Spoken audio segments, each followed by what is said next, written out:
इस बार जो मुद्दा था वो ये था कि जीएसटी को जो दरें बदली हैं उसके बारे में माननीय प्रधानमंत्री जी ने देश को एड्रेस किया। देश में आज की डेट में टैक्सेस में रिफॉर्म्स आए, जीएसटी को कम किया गया, 2 स्लैब्स को ख़त्म किया गया। इसका तो हम स्वागत करते हैं, लेकिन इसके पीछे की असली कहानी क्या थी? जीएसटी पे जो काम किया गया था देश के अंदर, हर राज्य में अलग अलग टैक्सेस थे, राज्य से राज्य में जाने के लिए अलग अलग टैक्सेस थे। बहुत बड़ा सिस्टम था, बहुत बड़ा देश है। कांग्रेस ने यूपीए 2 में इसके ऊपर पूरा होमवर्क किया और एक पूरा प्रयास किया कि देश के अंदर यूनिफॉर्म टैक्स सिस्टम को अप्लाई किया जाए। बहुत सारी मीटिंग्सें हुई, कमेटियां बनी, उस पर आगे बढ़े और ऑलमोस्ट फाइनल स्टेजेस पे जब जीएसटी था, देश के अंदर सरकार बदल गई। उसके बाद सरकार बदली और नरेंद्र मोदी जी की सरकार और भाजपा की जो सरकार बनी, 2017 में जो है जीएसटी देश में लागू हुआ। कांग्रेस पार्टी ने और कांग्रेस पार्टी की लीडरशिप ने राष्ट्रीय स्तर पे भी, आप सभी को ये याद है और देशवासियों को भी, कि इसका जो नाम रखा था, राहुल गांधी जी बहुत बोलते, पूरे देश में बोले इस बारे में कि ये गब्बर सिंह टैक्स है, जो 2017 की मैं बात कर रहा हूँ। जो आज आप 2017 से लेकर 2025 तक 8 साल तक उस टैक्स को लगाने वाली सरकार कौन सी थी? पहला प्रश्न मेरा ये है।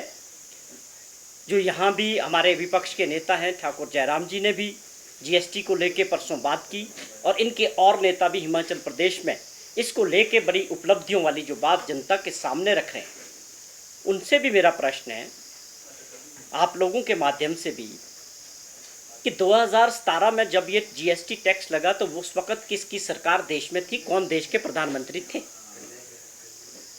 अब इन 8 सालों में जो आपने देश की जनता से टैक्स के जरिए जजिया लगा के देश के गरीब से गरीब लोग को, अब जीएसटी तो सिंपल सी बात है कि हर आदमी को देना है।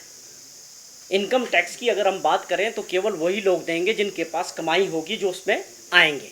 लेकिन जीएसटी तो गरीब से गरीब आदमी को भी देना है, वो नमक पे हो, दाल पे हो, हर चीज़ पे हो, वो जिस भी चीज़ में होगा वो आपको, सबको, देश के गरीब से गरीब जनता को देना पड़ेगा। वो अमीर आदमी भी, अदानी अंबानी भी जीएसटी उसी दर पे देगा और एक गरीब किसान मजदूर देश का, उसके ऊपर भी वही दरें लागू हुई। कांग्रेस ने उस वक्त बड़ा विरोध किया कि इसको सिंप्लीफाई किया जाए, बहुत ज़्यादा टैक्सेस थे। आप इमेजिन करें, 5, 12, 18, 40%।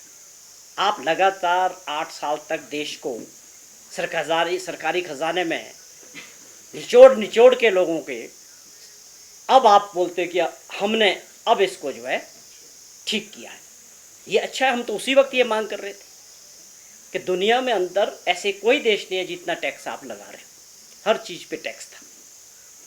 इन 8 सालों में अगर आपने सरकारी खजाने में 55 लाख करोड़ रुपए का कलेक्शन किया, तो माननीय प्रधानमंत्री जी की ये ड्यूटी बनती है कि उसको भी जस्टिफाई करें कि वो क्या आज आप क्रेडिट लेने आगे, देश को, नेशन को एड्रेस करने आगे, और इनके लोग पूरे देश में ऐसे दिखा रहे हैं कि जैसे हमने इसको कम करके बहुत बड़ा काम कर दिया।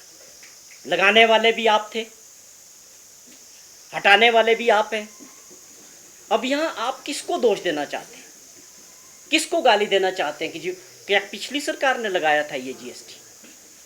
ये बहुत वाजिब प्रश्न है पूरे देश के अंदर, कि केवल आप गुमराह करके देश की जनता को, मतलब असली फैक्ट्स को भी छुपाने का प्रयास करेंगे, या लोग इस पे चर्चा नहीं करेंगे, लोग इसको समझेंगे नहीं। ये हमारा फर्ज बनता है कि हम इनको याद दिलाएं कि जब ये भारी टैक्सेस देश की जनता पे लगे थे 2017 में, ये लगाने वाले भी आप ही थे। और आज आप अपनी चीज़ को हटाने के बाद क्रेडिट लेना चाहते हैं। पहले आप पुरानी चीज़ का जवाब दें देश को, कि उस पैसे को जो लोगों ने 8 साल पहले, जो लोगों को महंगाई झेलनी पड़ी टैक्सेस के वजह से, उनके जीवन में जो है स्ट्रेस रहा, उसकी जिम्मेदारी कौन लेगा?